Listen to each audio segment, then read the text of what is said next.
mboka ebeta toujours na ba Congolais. Isaac Mutombo, j'aime bien t'appeler journaliste intelligent. Tina Beni, Tina Kolwezi, l'émission est suivie, en tout cas, félicitations. La qualité était, yo zali l'issue à peuple. Au ministre soit armé, au ministre pas l'institution, il y a pays. Je vous dis la vérité. Même les lobes en cause de la fandi, à ce le café, il sache bien comment le café on était après demain. Nauti ko sambe la nzambe, nauti église. Akoko c'est la mutu makambote. La terre a valé le sang des innocents dans ce pays. Vous avez dilapidé le compte du trésor Bobini Simbongo à l'État avec autant de légèreté. C'est pas interpellé au pays. Il y a pas preuve. Alors ça ne valait à rien de remplacer Joseph Kabila. Comprendre que Kabila a battu la FCC, Batika et Kimia. Commune à 200 000, après moi j'acclame. Non. Toujours yoka makambo wana yake bango bazosomba kaka mapango ba oya sombi mapango na oya sombi ya minene mikolo nyos bazoboma batu mikolo donc neti tozana mboka na biso te papa 60 ya pasi ya mawa. Égoïsme. Ils ont travaillé pour eux-mêmes, pour leur famille, mais ils n'ont pas travaillé pour le pays. Navengi bino na limité comme on ngai Alexis. Tovengi bino na commune ya Matete. Konda bilaka minene.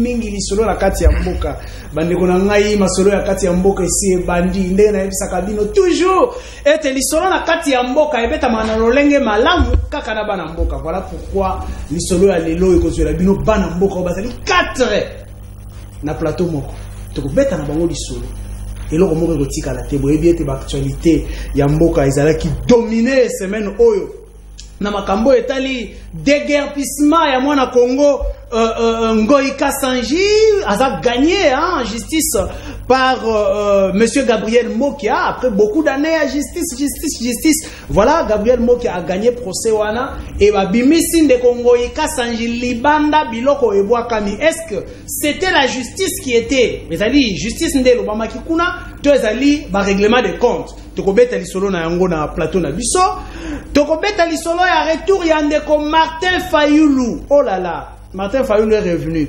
Mais tango azongi et profiter la bana Congo nini? Est-ce que ba yakenda ki réellement kotala ye? So ba kenda kotala ye. En quoi est-ce que cela profite à la République démocratique du Congo? Tokobeta lisolo na yango est-ce que koki ko changer pe makambo? Na tango politique et ça la ki lokola ela la mwa moke tokobeta lisolo na ngo bandeko na ngai. Social côté wana tolala kate ba congolais ba kolela na tango bokolela l'émission du peuple avec les journalistes du peuple Isaac Chish Mutombo akolala pété. Voilà émission na bino ebandi kasina banani ya liboso oyo na yambeli bino ezali ndeko Pati Malanga ndeko mbote na yo mbote mingi ndeko Izaki na ndenge opesinga lisusu mwa pifo ya kotikela nga espace etando ikewa yo mbote na ba co-débatteur nyonso to na tana bango na kati ya plateau mbote na ba kongomani nyonso ba ko ba kolandaka biso bipai na bipai pe ba diaspora biso mboka Congo mbote pe na magistrat suprême autre bengaka e modérateur suprême ya FCC Cash y compris la Muka Cash na dialelo boama makasi ya eza dialo le tende konangai soki nde moto akosala malamu so pe kondima ye bakosala le dialo na nini tango malamu ezali Jésus Christ akiosi ya mokili oyo bao pe bandima ke tango asaki malamu bapesaki mpifo poke moka kuswa metango pe mabe ezalaki misupe balobaki toko lobaka nde sika malamu ifandi. Merci ndeko na ngai ndeko ya mibale o tozali na plateau na biso boyebiye amataka plateau na biso souvent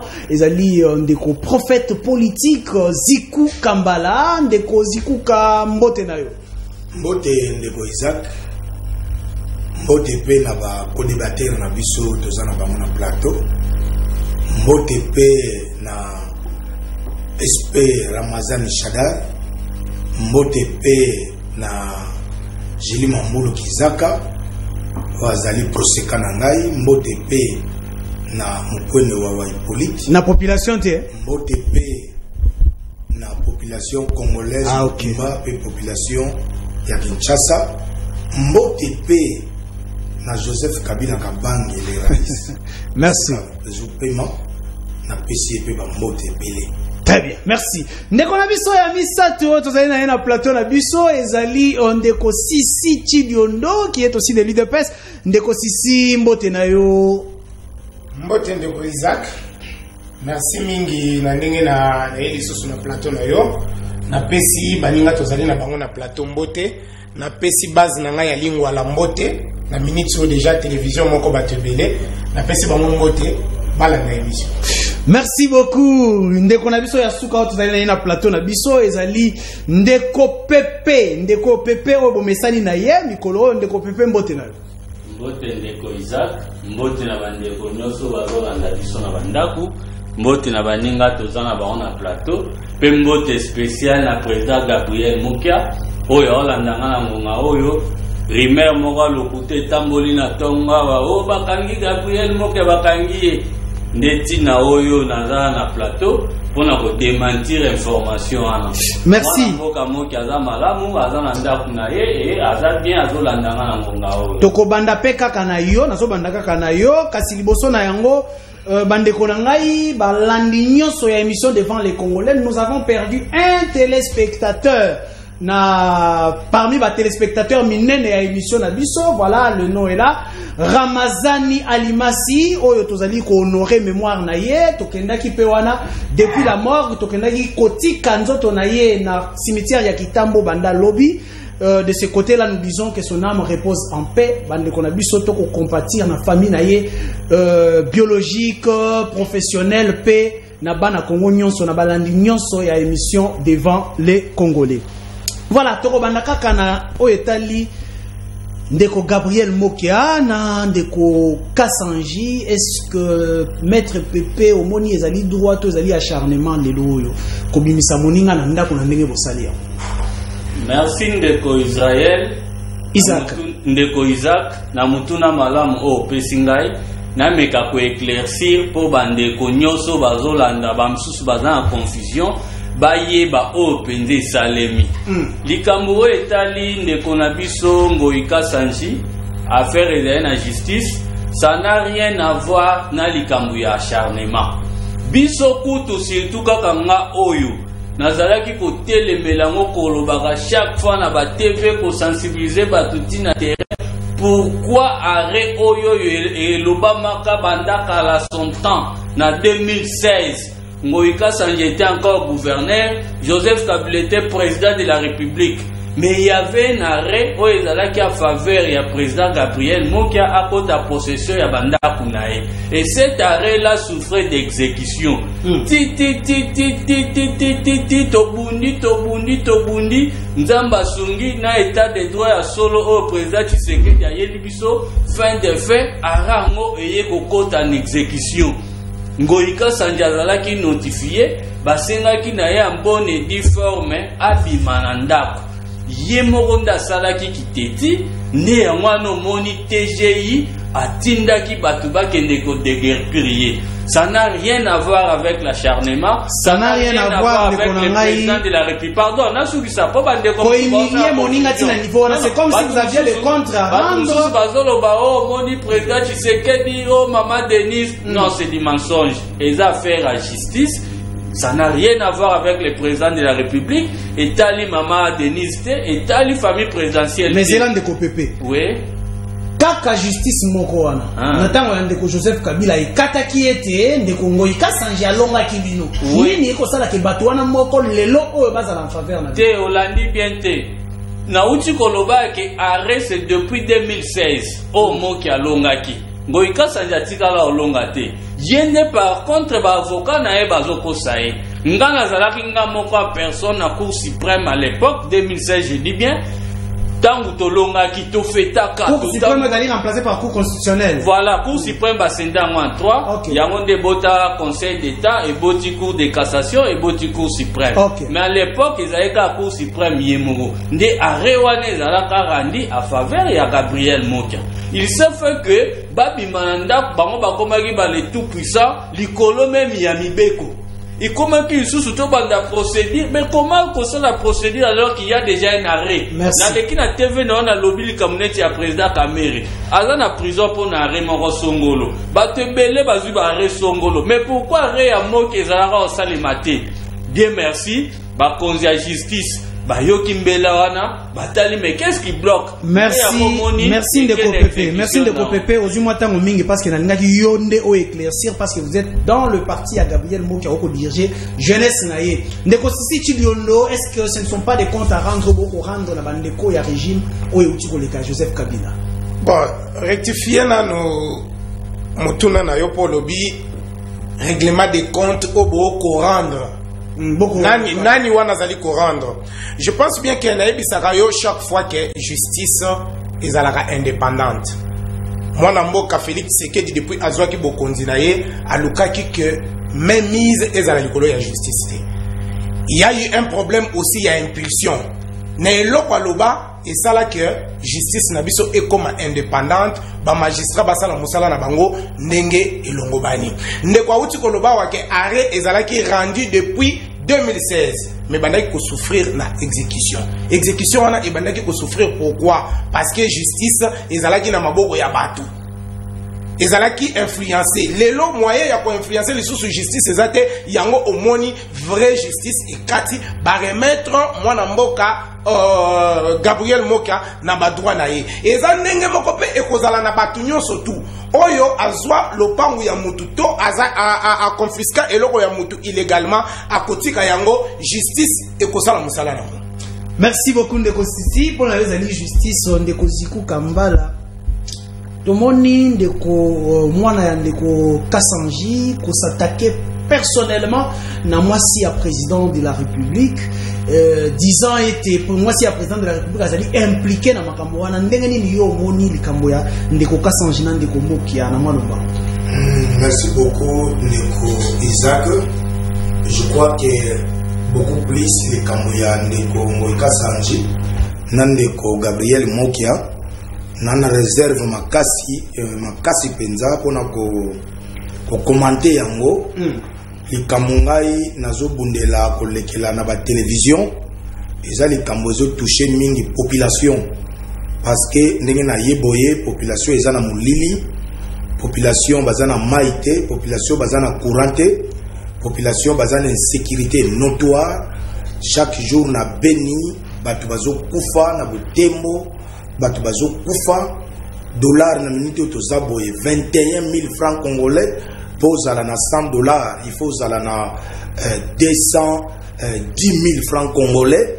Batu ebele ba bimisi bango déjà na bandaku ba enseignant NI bazo zo salaire te bande ko ide pesa balobi état de droit il faut régler makambo nyonso enseignant ebele ba kutani na ngai déjà ba bimisi bango na bandaku ba futelaka basi ba komi pa na bango mibali bazai pa na bango ba ndeko ba professeur à l'université ko banana campus ba ipel partout bazana ba grève parce que ba salaire na bango bazo réclamer bazo zo yango te. Voilà un peu de Isaac makambo ezo préoccupé ngai ne yango wana na loba pona population état de droit état lioté de kozikuka ba konzi ba landa konzi ba yoka état de droit to salaka nango banda kala kombo droit et bimisi côté kombo justice et bimisi côté kombo magistrat juge oyoki yango côté. Je crois que salaka déjà état de droit banda kala makala batongi yango lelo te na tango papa Félix Tshisekedi te makala batonga yango banda kala Amir nango te comme déjà une po batonga ngo kala donc état de droit ezalaka déjà ezalaka banda kala mon frère wana ezaba distraction apamba pamba donc mboka makambo ebele zo marché. Je crois que ndenge na uto yebiso ba enseignant NI ba longoli bana banda ba yaki ebele komona nga pona ko yebisanga ke baza vraiment désolé parce que basi na bango côté mususu bana na bango côté mususu alors yango biso tozo lega na télévision na ye mona ko sala ba distraction apamba pamba te ko yebisa ba konzi o bazo landa biso ke ba bongisa économie ya mboka ba bongisa développement ya mboka ba assurer salaire ya muto azo sala lokola professeur d'université lokola enseignant batwana ba salaire za la assurer lokola ya ba soda ba salaire na bango za la assurer. Voilà un peu loko tozo lekela pe ba mama na ba cité bazwa courant bazwa ba mai net mai na ba cité nde tozaboy Ndeko Isaac mai na ba cité eza lokola bitumba pona kotoka mai hein. Je crois yo za journaliste en terrain d'investigation. vérifier makambo na web. Merci ndeko nangai. Mama batoka mai eza bitumba. Merci ndeko zikuka. Todo kota yango kala mingi te ozwa tana yo nyonso pona social to beta. Merci. Ndeko Pati Malanga oyoki ndeko zikuka koloba ete état de droit c'est une manière de distraire la population. Justice et bandit de loté, tribunal bandit de loté makala ezala bandakala. Kasi boko utiliser yango lelo ndeko nangai pona ko s'attaquer na baninga. Merci beaucoup mon mboka Isaac na mutuna malamu naza komona kaka ndeko na ngai yo abengi yo babingi na kombo ya prophète politique ndenge akobetaka betaka monoko na kolobaka o ba enseignant o social ba ikongomani o souffrance o bitumba o nini mais biloko wana tukutaki on époque nani qui a permis à ce que nous ayons une économie extravertie dont 90% dépend de l'extérieur du pays. Ce qui bango te régime ya Kabila ou est dirigé mboka pendant 18 ans. Au lieu de créer ba banki awa na mboka biso Congo, bango ba mibwaka mikaka na yo etali ba commission. Et baza ko sala ba banki wana pona nini? Pona ko blanchir seulement misolo mboka biso Congo. Et puis misolo na bango baza ko blanchir yango musala ngoni. Baza ko zwa misolo wana, ils prennent cet argent là, ils mettent ça dans des paradis fiscaux à l'extérieur du pays. Pour s'enrichir car bango moko personnel. Bon ba ko loba eloko aussi longtemps que tata mo konje ko le mona mboka Félix Tshisekedi aye wana pona instauration ya état de droit, démocratie, justice na progrès. État de droit ndeko nanga congolais akolela kaka état de droit mais congolais akolela. Tokena ndeko ka sans. Rien n'est encore tard parce que tozaka procédure ya makama ndeko ka sans. Merci. Na yebisa ki ba Congomani. Na yebisa ka bango ke mikolo nyonso ke justice ekomi ko sala musala wa yango. Normalement, les politiques qui sont dans FCC, basent na difficulté monene ya comprendre indépendance ya magistrature. Baza ko comprendre te. Justice eko sa musala yango, et tel que mo konja ekolote. Botika justice e bana ko sala musala yango librement. La justice est indépendante. La justice est au milieu du village. La justice est neutre. La justice est impartiale. Tolobaki ozala mobola, ozala mozui. Quelle que soit la race sociale na yo na pouvoir mwana mboka Félix Tshisekedi mutunyo sa ko se retrouver munyo sa ko sepela ba Congomani o ba perdaki espoir pendant longtemps lelo o ba komi ko zonga na espoir pe lelo o ba komi ko kwara ya solo ke non justice komi ko sa musala yango kotala kaka procès ya mwana mboka Gabriel Mokia nande ko abiso o azaki ancien gouverneur Ngoy Kasanji bomoni ke procès wana ezali ya lelo te ça date longtemps. Pe procès wana déjà mwana mboka Gabriel Mokia et si alongaka procès yango mais en exécution de donc ezali justice na sali musala mais oui justice oyo et na principe ya respect ya ba norme ya ba texte oyo ko même na voie légale ya démocratie ndé komi moni sa. Merci ndeko Pati eloko moko ko sala nga motema pasi bomoni ba image lobi ba bengaki ngai ete téléspectateur na ngai moko akufi bomolaki na kitaki na terrain. Kasi tango na komi na kieko tala acte de décès na e. Ezaki na kanko koloba ndeko na ngai, c'est le numéro 750 pour 2020 na hôpital wana. 750e personne oya kufi na 2020 na hôpital wana. To ya mortalité likolo. Nini eko bonga ba Congolais to ko beta lisolo ya social awa mutako kanga monoko ate. Mutako bangisa moninga te po esika ba Congolais ba ko kufa. Tokanga monoko te. Glodis on sera na image ya Martin Fayulu ya lobi. Na simana yango nde na koyamba bino ba Congolais. Tobeta lisolo ya koyeba est-ce que retour ya Martin Fayulu ya ba opposant ya ba politicien ba ko benga bino boke yamba bango. Est-ce que ezali ko apporter quelque chose que ezali ba aventure Congolais ko tika la scène ngazali. Comment Simon Régie.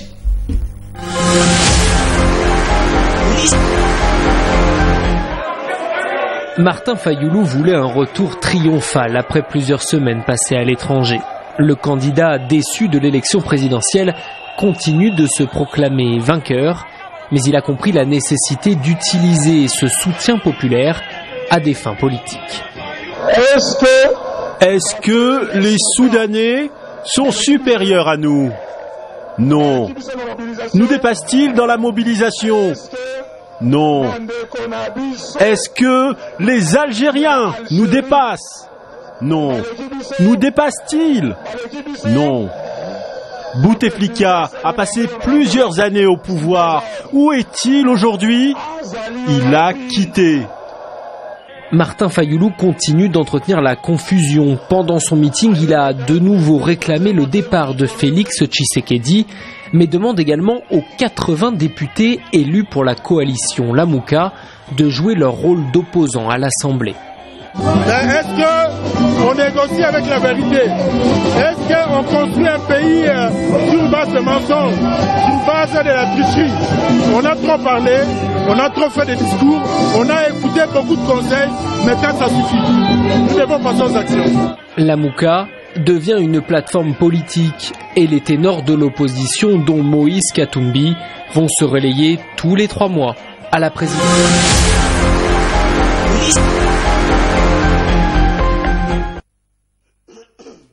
Wana ezali retour ya ezali bongo retour ya ndeko Martin Fayoulou na Adolphe Muzito o bazongi na mboka bandeko na ngai na moni plein kasi en quoi est-ce que ça change la vie sociale ya ba congolais ya monde to komeka kosola na bandeko na ngai bazali na plateau to koti pe mbala moko likambo ya social boyebi ete numéro na ngai ezaka toujours ya kofonga bapola ko yamba bino na epsa bino ete na yamba bino parce que biso to leka bino maelete na bandi na ndeko Pepe.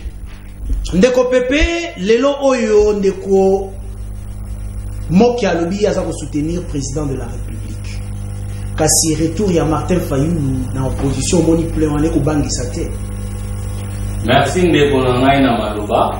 Mavana kende na makambo ya ndeko Fayoulou na zonga mukesima. Na mwa lombango parce que toujours gérer temps, toujours gérer 2 minutes.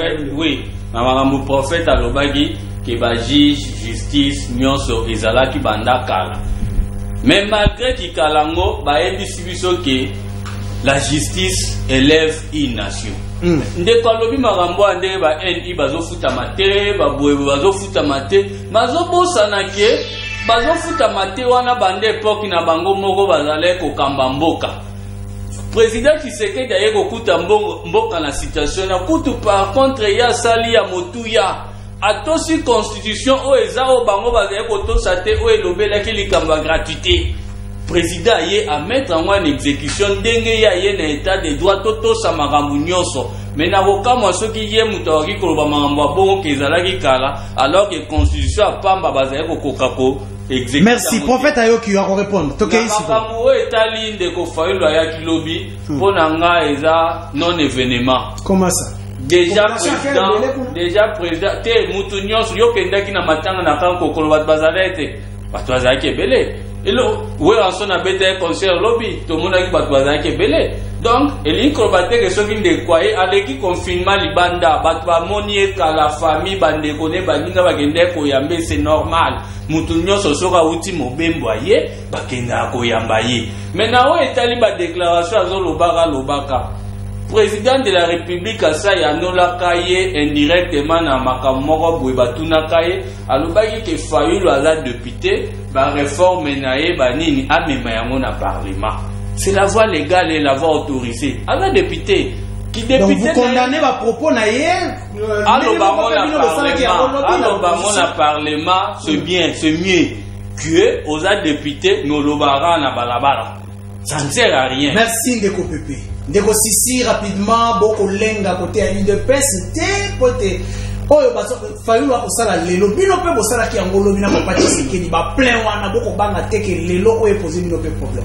Ndeko Isaac eza non événement. Événement oyo salami na semaine oyo ezali pose ya première pierre ya centrale solaire au président de la République a posé la première pierre na Menkao. Et s'étendre na ba province na biso nyonso oyo ba kochela bana mboka courant. Arrivé ya Martin Fayoulou eza événement te. Nazongi mo mukesima. Batu ya pe perde baningi kolakisa biso lokola ke bazali lokola muyibi oyo ayibi yo na butu. Abomi yo na butu. Et na tongo aye kotala babi nana kotela kiyo nana bomaki yo. Mais abosani ke yenda salaki eloko wana nalingi koloba nini par là mboka oyo tete nasali mutu attaque te mboka oyo ebebisami na niveau ebele yango nazali koyebisa population na biso o bazali kolandanga na minute oyo soki omoni mutu ya PPRD aleki azali koloba na kombo ya peuple boyoka ete c'est un renard abomaki yo lobi alalisaki yo nzala apimeli yo musala lobi lelo aza na argument nini ya kopesa yo si ce n'est que la flatterie boyoka bango te. Pour le moment nous parlons de la justice nde etombolaka mboka nazongi apparemment il est pas hasard réceptif na ba critique nazongi na makambu ya Martin Fayulu dit quoi azali ko boya ba nomination ya ba magistrat alobi ke ezali ko violer constitution soki aboyi yango aloba pe que vérité des urnes ezali susu te atika musala ya vérité des urnes pour vérité des urnes oyo alobaka wana atakaka ba magistrat oyo baboyaka ou soit ba oyo bamonaka ye aleki te. Alors lelo soki ye akomi kobeta ba magistrat wana alobi ke ba magistrat bazali nommé bazali ko violer constitution, cela veut dire abimi di banda ya vérité des urnes aloba makambo mususu kuna biso to kolanda. Merci beaucoup ndeko Ziku Kambala, je crois baninga balobi ko rebondir kasi na lingi mingi okende côté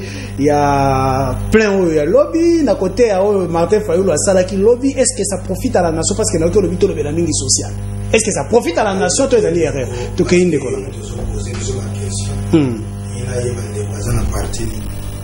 c'est l'UDPS. Ok, merci beaucoup. Je crois que Neko Azobosana. Ok. Qu'est-ce qu'on appelle l'état des droits? Pour lui, l'état des droits, c'est arrêter Kamere. Pour lui, l'état des droits, c'est faire décrépir Ngoïka Sanji. L'état des droits, c'est le respect des 229 articles de la Constitution. S'il vous plaît, c'est tolérance. La même Constitution n'a jamais été. S'il vous plaît, il vous a laissé parler. Soyez tolérants, l'UDPS. Allons-y, merci. Vous aurez le temps de réagir. Vous aurez le temps de réagir. Je vous sécurise. Allons-y, Ziku Kambala. 229 articles de la Constitution qui doivent être respectés pour appeler un État état de droit. Naïbite Neko est classe nini ya tanga azo lobe l'état de droit. Tango sali musala pendant 9 mois bafuta kayoti wana basi wana mwasi wana bana wana famille wana ndako zo futela au sali musala plus de 9 mois bafuta kayoti. Et lui, il parle de l'état de droit. Peut-être il a une autre notion de l'état de droit que moi je ne maîtrise pas. Donc, par exemple, Nakati Mboka, professeur à l'université, a réclamé salaire na banda kala, banda bana bakufa na campus. Dit lelo, salaire ya batuana et futa makate. Ya ba enseignant ya ba professeur. Et toi, tu viens sur le plateau, tu parles de l'état des droits. Quel genre de l'état des droits que ce monsieur est en train de parler dans le plateau? Je ne comprends pas. C'est-à-dire que l'état des droits, ce n'est pas dire l'arrestation des caméras. C'est aussi respecter les articles pour favoriser la population. Et de Kassange. L'état des droits, c'est aussi respecter les sociales de la population. Parce que ici, ce qu'on dit dans l'article 18, ici la Constitution nous dit l'État est là pour garantir la sécurité sociale de la population.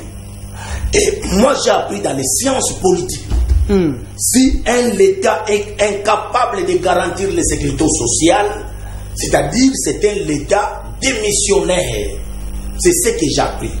J'ai appris aussi dans les sciences. Et quel est cet État qui est démissionnaire? Parce que cet État-là, on trouve aujourd'hui dirigé par l'UDPS, le PPRD, le FCC, le CACH, c'est une coalition. Laissez-moi d'abord parler. J'ai appris encore que la mission de l'État est pour la population n'a mal-être, peut qu'on met ma population n'a bien-être. Ok. Mais mon cher ami, peut-être lui, il est en train de bouffer l'argent comme ils ont bouffé l'argent que Kabila a laissé à 100 jours. C'est pourquoi il est dans la joie. Mais la population qui me suive, mais pas c'est ça la population. Ça n'a suscité. Je viens de dire ici que l'enseignant va bimisi bango bandako parce que yazoye bisanga état de droit bazongi si batu ya ofele na ba école mais école na ba classe moko bana batanga 180 élèves bazongi si bango ofele pour quel genre de l'éducation au bana bazozwa 180 élèves. Quel est l'enseignant qui peut poursuivre, qui peut encadrer 180 élèves dans jour moko? Merci Zikuka. Merci. C'est-à-dire l'état des droits, c'est de respecter la constitution. Est-ce qu'on ne peut pas comprendre que ça commence quelque part par ça et pour aboutir maintenant sur pendant qu'il me parle de l'état des droits, il y a même des députés arrêtés avec leurs immunités parlementaires parce que en kilote. Et lui me parle de l'état des droits. Peut-être que flagrant c'est là qu'il pendant qu'il me parle de l'état des droits, na beni butembo batu bazo kufa chaque jour et je trouve que ce monsieur n'est pas informé. Merci, merci. Batu bazo kufa chaque jour. Merci Zikuka. Na Martin Fayoulou question à poser. S'il vous plaît, Zikuka Mbala. Martin Fayoulou. Tokita Martin Fayoulou. En une minute parce que vous avez consommé beaucoup de temps. Pour Martin Fayoulou, je dois être rationnel. D'abord c'est son pays. Il est revenu dans son pays et ce qu'il fait là comme des déclarations politiques, ça n'engage que lui. Mais au moins, si par exemple il parle comme moi, que la population souffre, il n'a pas de courant, il n'y a pas de l'eau, il n'y a pas de salaire, il n'y a pas un État qui peut les protéger. Là, vous allez les soutenir. Là, peut-être nous allons parler le même langage. Merci. Mais sans quoi, si c'est le langage de Jalelo, pour que peut-être Félix Tshisekedi appelle ça Moussala, mais Félix Tshisekedi a tous ses cabinets dans Banda. Merci Zikuka. Zikuka Mbala, merci. Vous avez épuisé vos minutes. Merci. Ndeko Pati. Alors Félix Tshisekedi a tous ses cabinets parce que pour eux ça Jalelo. Ndeko Pati, s'il vous plaît. S'il vous plaît. Ndeko Pati, motuna na ngai za ya koyeba, est-ce que mas oizo accompagner opposition lelo? Elingi ko laxate te bilan na bino ya malamu te yango population za ko s'attacher na opposition. To mona ki yango lobi na Martin Fayoulou. Mais likambo ya ba plein ou bien ko tondisa bato na activité. Na moi lombango parce que c'est ngeto ya mbasiko population mi lobela yemo ko na ko la sote. Pas na biso IDPC allié, wala to lobela kango même pas. Retour ya mwana mboka ndeko Fayoulou pour na biso eza non événement égal ya 0 et le bel biso lokote pamba te batu o ba yeisaka e monene o ba latisaka e kazaka awa na se entre autres ndeko Moïse Katumbi ndeko Bemba bango quand même si ba comprendre et tigali kaka ya to c'est la ni pour comprendre oyo de comment na ndeko Fayoulou azalo kola. Tant que vous va comprendre le binini parce que vous allez toujours dans l'opposition. Comprendre philosophie politique autant que l'école moi mboka Félix Antoine Tshisekedi aena yango kati ya mboka biso Congo. Oyo eko pesa souffle, oyo eko pesa eko na vamo ko ya changement et pas ya ba Congomani. Et ça le côté autre ko lobela yango de gauche à droite. Et ça le ko o ba Congomani ba comprendre. Pona ngai ndeko Fayoulou azali lokola oyo bandeko na biso na Kikongo babengaka kwanga ya fioti matiti mingi. Donc, azan exemple mon côté, oyo ye akopesa na ba Congomani parce que oyo ba Congomani baza kozela eza pona retour na été, eza pona boye wa été, ba Congomani baza kozela nde changement, moko ya ba promesse, moko ya maloba ya malamu oyo mokonzi ekola prometaka na ba Congomani pona koyeba na kozongisa sourire okati ya minoko ya ba Congomani yango nde ba Congomani baza kozela elata nzoto. Eza na eloko moko te oyo biso na minute oyo tokoki koloba pona retour waye elobeli biso eloko moko te yene foye bala ko comprendre que non tata mokonzi ekola mwana mboka Félix Antoine Tshisekedi ayena ko respecter moko ya ba principe ya biso ya instauration ya état de droit ya démocratie ya justice na ya progrès social oyo ba Congomani baza kozela nde tali changement ba Congomani baza kozela su ba discours rebelle baza kozela su ba plainte likambo ba plainte wana si eleka kana ko lobela ki ba plainte to sala ka yango wana ezali eloko ya biso ba Congomani so ba yebi yango na minute oyo nde bakongomani baza kozela moko bapromese ta mokonzi ekola prometaki bango entre autres tomoni lelo présence ya bainvestisseur oyo ebele bafingaka yoka sikoyo population baye koinvestir à peu près na 50 milliards d'euros oyo bakopesa à peu près 1 million d'emplois na bakongomani. Merci yango ezali susi ya yoka population nsima na zomba alo ndeko bengi biso wapi kombo nani? Ok, na bengi na kitambo kombo nde na weko pesa na lipokwa na mwana mbango avec tous les respects. Ok, na alo baboyi moto ya soki ya FCC wana na ndimite kaza moto FCC po biloko nyonso azolo bezaka bango balobake gratuité azoboya wana boye yango aliki bango balobeki bango basalaka yango me abo yango me ngai kotonde na tete ya mingi parce que nga naza para na comment ko faire déjà ba 730 dollars boye pona makambo classe melelo ke nazopesa yango lisusu te ese kana kokumisa yango te. Merci ndeko na ngai, merci. Voilà, ndeko akoloba ete bino boko boya Félix Tshisekedi na tango gratuité de l'enseignement ici. Alo ndeko bengi biso wapi kombo nani? Allô. Kima mosika ya télévision na ndeko? Kombo nanga monsieur Prosper. Oui ndeko na ngai. Afandi na komi na Mongafula. Oui, votre réaction rapidement avec tous les respects. Réaction na ngai ezali mwa pasi mingi na bato ebele bobengisaka na plateau ya télévision. Oui. Parce que ozomona biloko bandeko ya IDPS bayebi mpenza te bango moko qu'est-ce qu'ils sont en train de soutenir. Soki eyindeli bango na FCC bafingi batalamuka, soki ekomi na problème balingi basakrifie batalamuka fayulu bake kokangama na bato FCC bango nde bato bakomi mboko oyo na trahison balata bakazaka me bayeba ke population toyebi bango tozolandela bango malamu balia mbongo mais idepese kokuba. Merci ndeko akotuna ayebite nini oyo bino boko soutenir. Voilà, nazongeli bino avant nazongela population aïe appelé kokota se kokota. Alo ndeko bengi biso komola. Ouais, papa na bengi na Mongafula. Oui. Comme na papa Pascal. Oui papa na mai votre réaction. Na oloba na mukuse. Oui. Muto ya FCC wana zoloba. Bango bazalo kola bato basumi na nzela. Sikoyo bato mosusu baye kolongola nie wana bango basumi ala yenda azolakisa moto wana kino nie olongoli etikali ndambo awa ya kolongola oyo bato basumi nie. Merci ndeko na ngai, merci. Alo ndeko. Ndeko nalingi naloba ngai nazali patriarche Maranatha Kamala. Oui. Alingi nayebisa yo ke ndeko ya FCC wana ayebi eloko azali koloba te.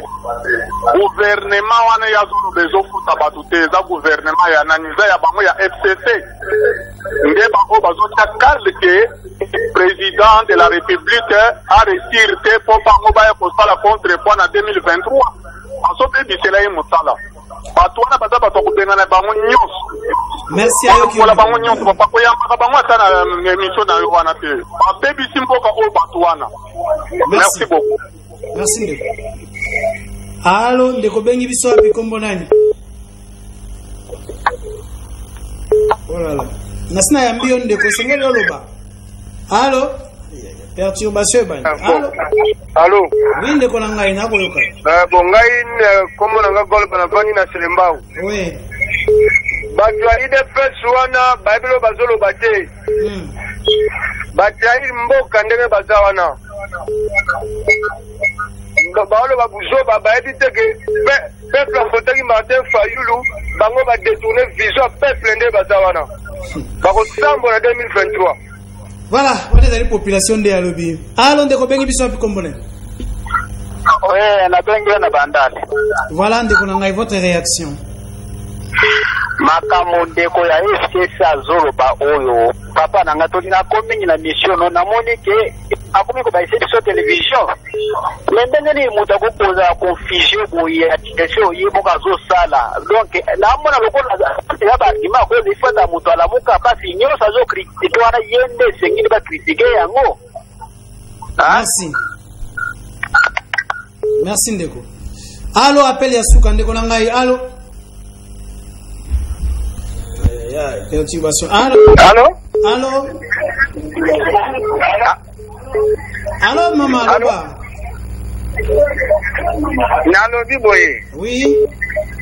Ndeko wana idepesa na zolo bawana.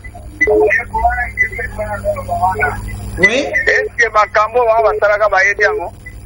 Atika kwa kodisere batu. Association basalaka na kabila yango ndezo futa bango. Merci.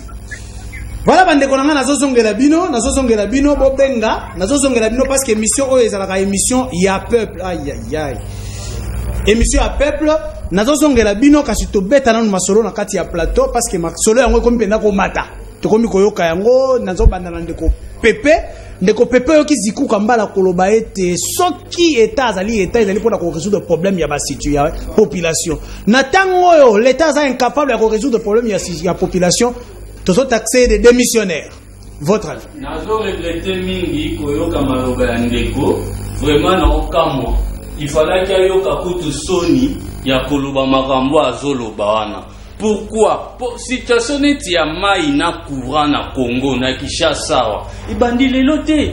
Sous Kabila. Mais c'est la ndeko pepe. Bandeko ya Régis des Obata ko la 6 mois ya impayement. Ils en attendent ya Kabila te, ils en attendent ya Félix Tshisekedi ndeko na. Yango lo ngana lobby. Ngana lobby likambu ya lobby akundela la peuple, social la peuple. To la majorité ya population ya biso ya Congo. Bato nyoso bazolela sous Tshisekedi te.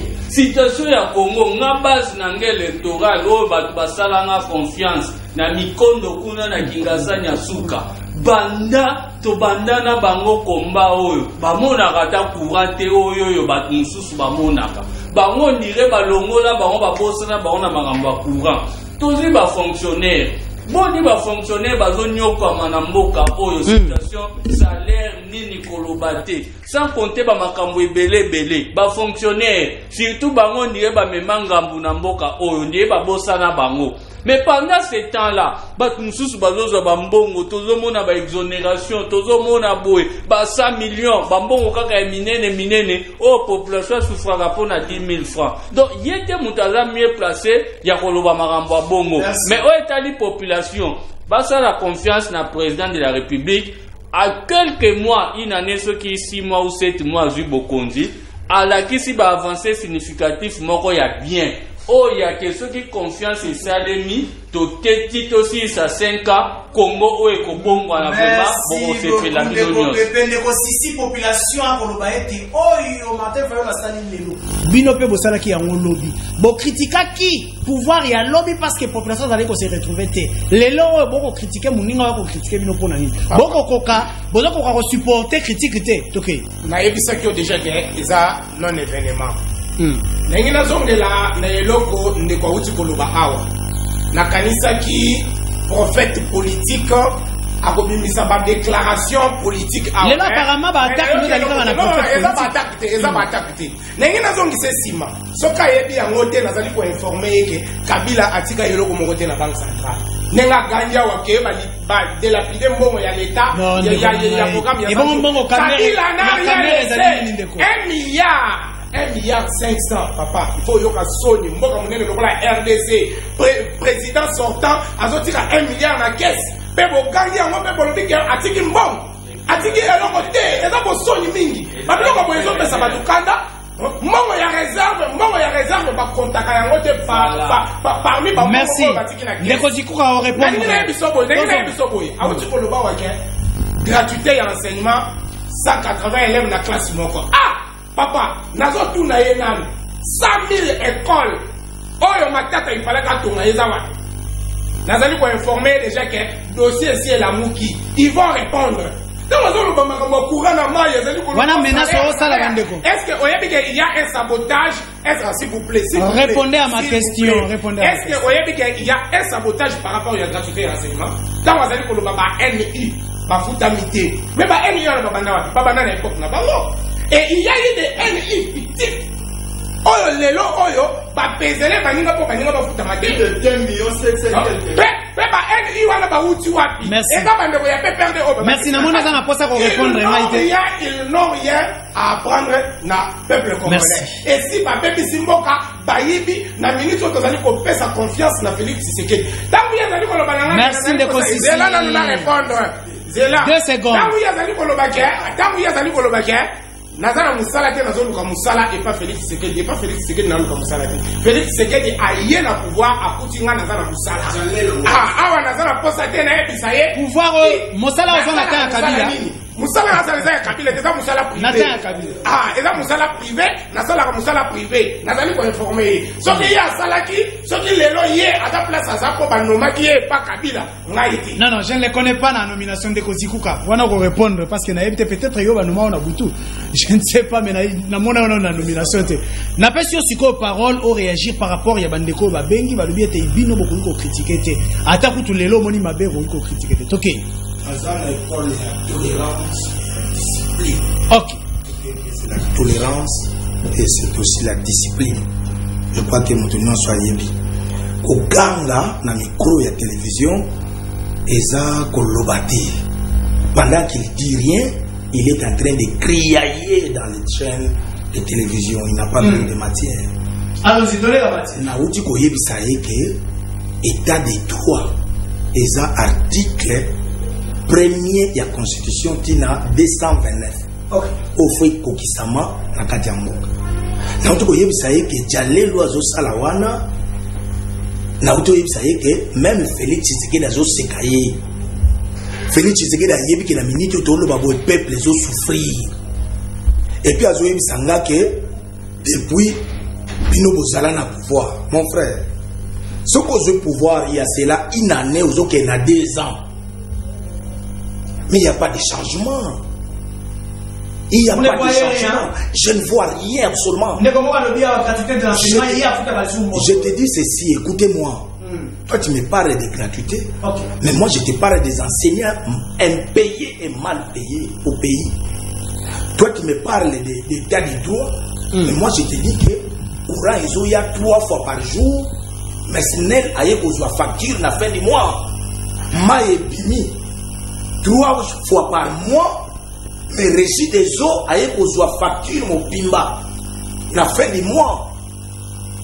Il y a un monsieur qui est devant moi qui est en train de criailler sur l'état de droit. Qu'est-ce qu'il appelle l'état de droit? L'état de droit, c'est la légalité. L'état de droit, ce n'est pas de vivre l'érosion entre la population et les dirigeants. Les populations sont dans la pauvreté atroce, intense. Personne ne peut avoir le monopole. Il y a population. Mais attention de Kozikuka. Et bandit de loté.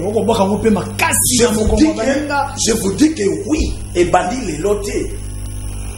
Mais le pouvoir que vous avez considéré que le pouvoir satanique est déjà parti.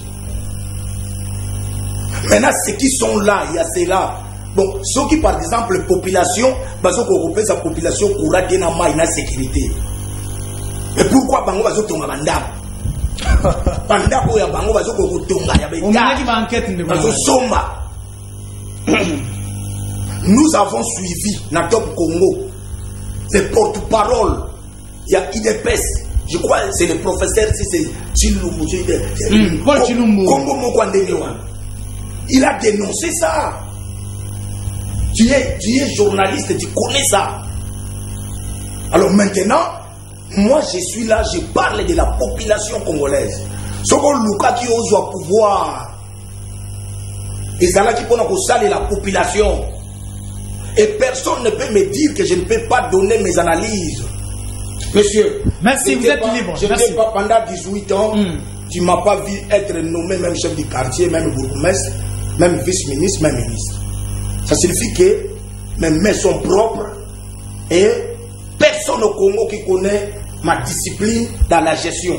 Parce qu'il a géré mes locaux en état, à part que je gère mes biens propres.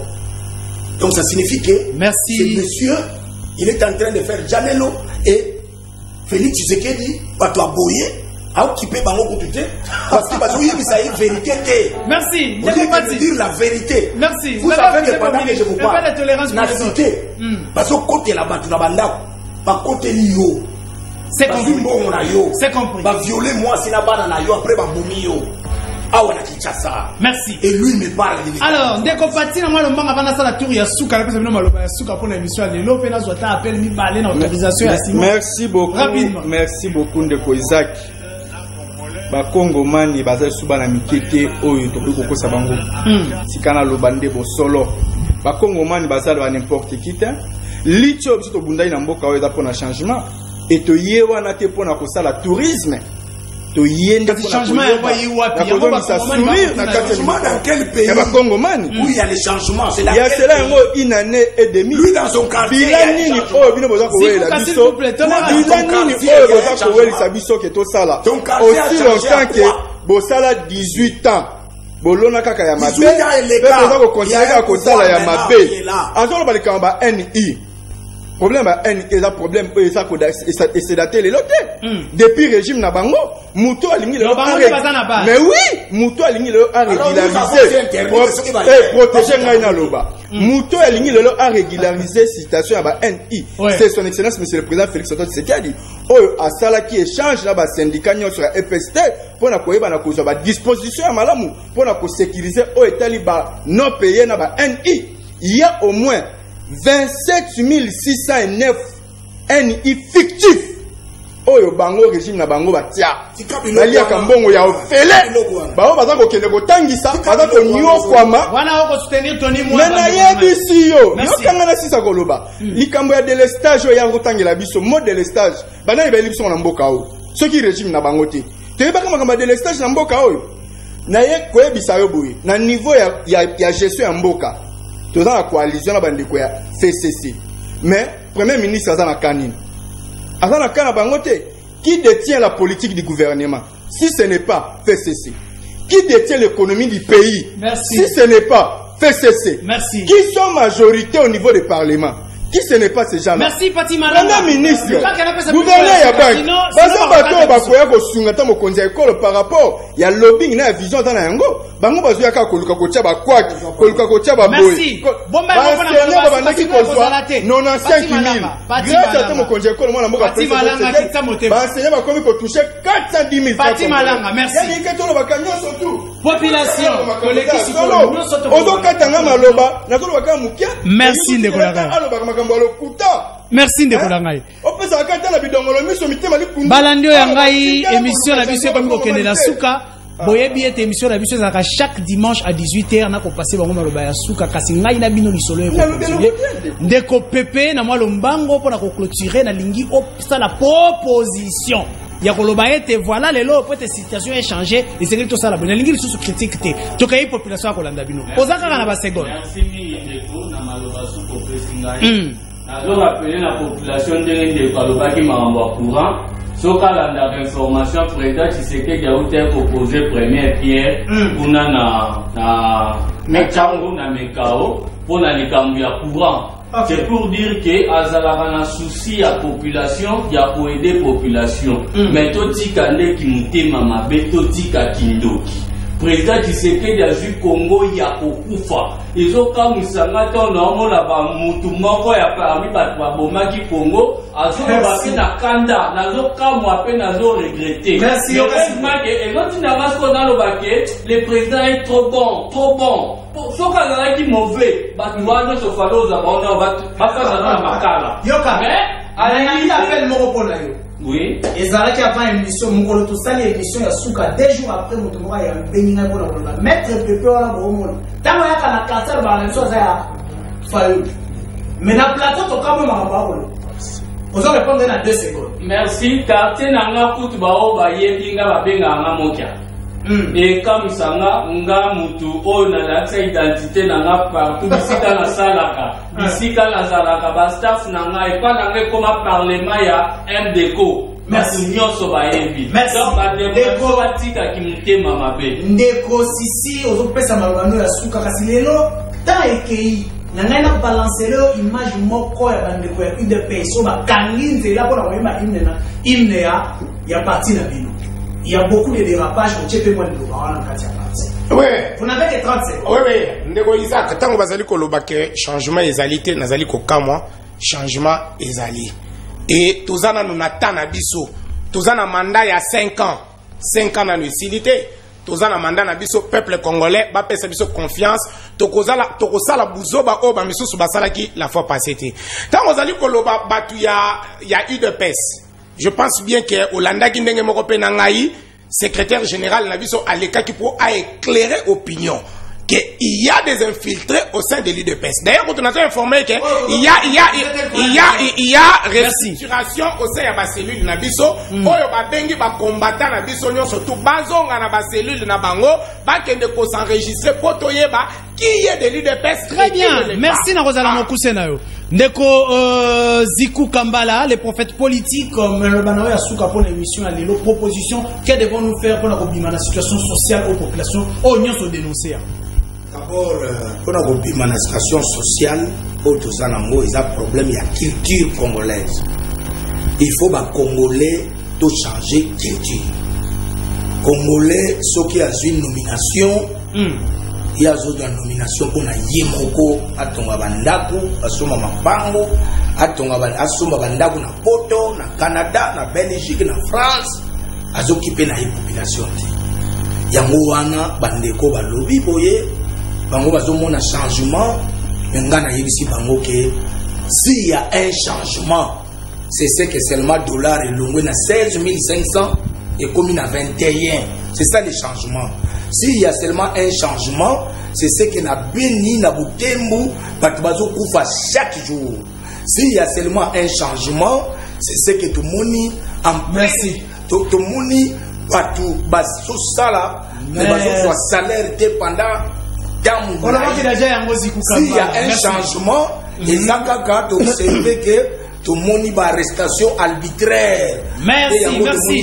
Zikou Kambala, prophète politique. Proposition ezali to changer les cultures na biso ba congolais pour que to comme na souci ya solo ya mboka na biso Congo et to travailler pour être macroéconomique na biso, donc c'est-à-dire l'industrie ezala na mboka. Voilà, merci.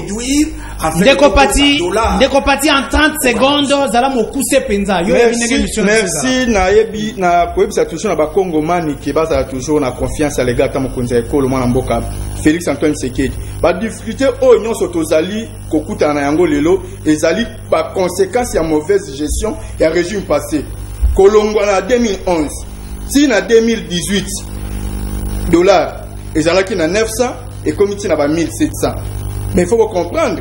Et par rapport à Yannin, les ala qui Félix cité, les ala qui Félix cité, yango bomoni Félix na une année à Pamba. Musala na e, ayebi na cause ba disposition. Na confiance oyo apesa ki bandeko na biso. À comprendre le lot que non, batu oyo ba yebi na cause ba responsabilité, ba batu asimbi banque, ba batu asimbi finance, ba batu asimbi ba entreprise publique. Bon, basimbi même gestion financière mais bazali na ba mitema ya mabe parce que la plupart ce sont que des bidons la miso mitema likundu oyo bayebi na kolinga ko accompagner chef de l'état mais lelo na minute na webisa yo chef de l'état atema ele na concours ya Citibank atema ele na agence nationale ya liste merci comment on a commenté sur plateau oyo oza par exemple ko la sukate oyebi ete oyaka kaka bomba matière wana ko na mais non bande ko na ngai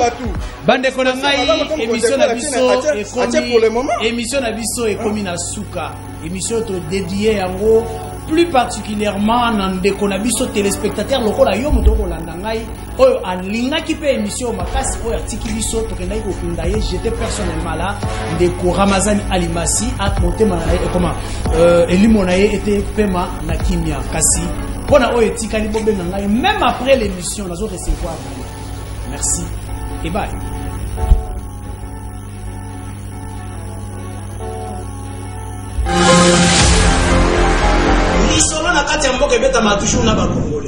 Isaac Mutombo, j'aime bien t'appeler journaliste intelligent. Tina Beni, Tina Kolwezi, l'émission est suivie, en tout cas, félicitations. Nakanisi était, Yozali l'issue à peuple. Au ministre soit armé, au ministre pas l'institution, il y a pays. Je vous dis la vérité.